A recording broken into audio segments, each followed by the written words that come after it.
What brings foreign militaries to African soils? It's a question that'll make you go, that's interesting. See, Africa, besides being the reason why humanity even exists, is kind of a big deal. We're talking massive natural resources, strategically important locations, and let's be real, geopolitical importance that everyone wants a piece of. But with all that importance comes a lot of, let's say, outside interest, and sometimes that interest wears combat boots. In this video, we're diving headfirst into the top 10 African countries with the most significant foreign military presence. First up, we're heading over to Djibouti, the IT spot for global militaries. Why Djibouti, you ask? It's like the cool kid at the back of the bus, but the bus is one of the busiest shipping lanes. Djibouti? Right in the middle of it all. The US has Camp Lemonnier, their largest base in Africa. China set up shop too. What does this mean for Djibouti? Increased security, economic benefits, but it's like a constant family reunion. Next up, we're sailing down the coast to Somalia, a country that's been through more than its fair share of turmoil. From political instability to famine to, yes, those infamous pirates, Somalia has seen it all. And where there's instability, there's often, you guessed it, foreign military involvement. For years, Somalia has been battling the terrorist group Al-Shabaab, and they haven't been doing it alone. The African Union has a peacekeeping force stationed there. The United States has launched airstrikes, and various other countries have provided military aid. It's a complicated situation, to say the least. On one hand, foreign intervention has helped to weaken Al-Shabaab and prevent Somalia from becoming a haven for terrorism. But on the other hand, critics argue that it's also fueled instability and undermined Somalia's own efforts to rebuild. It's a delicate balance, and one that's still being figured out. Now we're heading inland to Niger, a landlocked country in the heart of the Sahel region.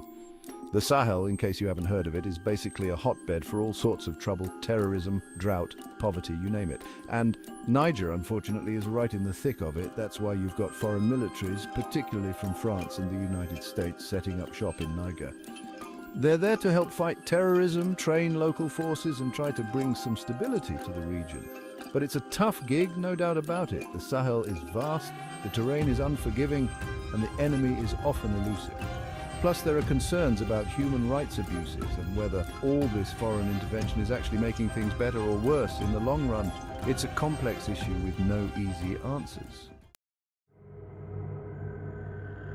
Hold on to your hats, folks, because we're about to enter a real hornet's nest, Mali. This West African nation has been grappling with political turmoil, ethnic violence, and a jihadist insurgency for years. It's like the whole country is stuck in a bad action movie, and no one can agree on the ending. France, Mali's former colonial ruler, has been deeply involved in trying to stabilize the situation, deploying thousands of troops to fight the jihadists. But despite their efforts, the violence has continued to spread, and public opinion towards the French presence has soured. To make matters even more complicated, Russia has recently entered the scene, sending mercenaries from the Wagner Group to support the Malian government. This has sparked international condemnation and raised concerns about Russia's growing influence in the region. It's a messy, dangerous situation, and it's unclear what the future holds for Mali. Let's be honest, when you think of Egypt, you probably think of pyramids, pharaohs, and ancient history. And while those are all definitely still there, Egypt is also a modern-day powerhouse with a military that could rival a Hollywood blockbuster. And guess what? They've got friends in high places. We're talking about some of the biggest players in the global military-industrial complex. The United States has been a long-time ally, providing billions of dollars in military aid over the years. Russia has also been cozying up to Egypt, signing arms deals and conducting joint military exercises. But it's not just about the big guns. Egypt also plays a key role in regional security, working with other countries to combat terrorism and maintain stability. So, yeah, Egypt's got a lot going on, and their military partnerships are definitely something to keep an eye on. Hold on tight, because we're heading to Kenya, a country that's become synonymous with safari adventures and breathtaking landscapes. But beneath its beauty, Kenya is also on the front lines of the fight against terrorism, particularly from the Somali-based Al-Shabaab group. Kenya has been targeted by Al-Shabaab numerous times, most notably in the horrific Westgate shopping mall attack in 2013. As a result, Kenya has ramped up its military presence in Somalia and partnered with international allies to combat the terrorist threat. The United States, the United Kingdom, and other Western countries have provided training, equipment, and intelligence to Kenyan forces. While these partnerships have undoubtedly helped Kenya bolster its counter-terrorism capabilities, they've also sparked debate about sovereignty and the long-term implications of foreign military presence. Buckle up, folks, because we're about to enter a real geopolitical roller coaster in Libya. This North African nation has been mired in chaos and violence since the overthrow of Muammar Gaddafi in 2011. And as you can imagine, where there's chaos, there are foreign powers vying for influence. After Gaddafi's fall, Libya descended into a civil war with various factions and militias battling for control. This created a vacuum that foreign actors were all too eager to fill. Turkey, Russia, the United Arab Emirates, and Egypt all jumped into the fray, providing military support to their respective proxies. The result? A tangled web of alliances, a constant threat of escalation, and a whole lot of suffering for the Libyan people. The situation in Libya is a stark reminder of the dangers of foreign intervention and the devastating consequences it can have. Get ready for a crash course in peacekeeping, because we're headed to the Central African Republic, a country that's been plagued by conflict and instability for decades.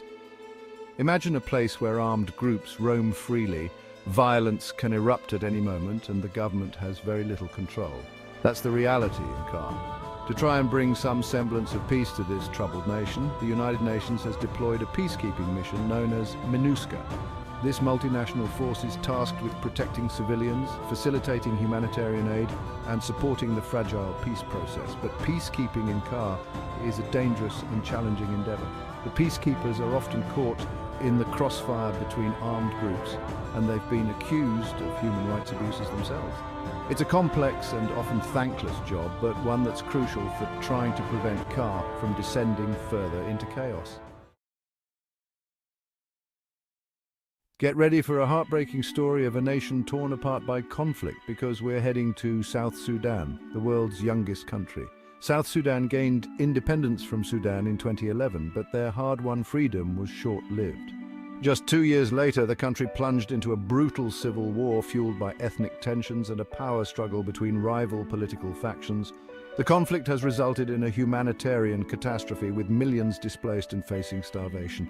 The international community, led by the United Nations, has been trying to broker peace and provide aid to the suffering population, but their efforts have been hampered by the continued fighting and the lack of political will from the warring parties. South Sudan serves as a stark reminder of the human cost of conflict and the challenges of international intervention. Hold on to your hats, because we're heading to Uganda, a country that's been called both a beacon of stability and a source of regional instability. Uganda has been relatively peaceful in recent years, but it's also been a key player in conflicts in neighboring countries like the Democratic Republic of Congo and South Sudan. Uganda has a large and well-equipped military, and they've been more than willing to use it to pursue their interests in the region. They've also been a major recipient of foreign military aid and training, particularly from the United States. The US sees Uganda as a valuable ally in the fight against terrorism, particularly against the Lord's Resistance Army, a notorious rebel group known for its brutality. But Uganda's human rights record has also drawn criticism, and their involvement in regional conflicts has raised concerns about their role as a stabilizing force.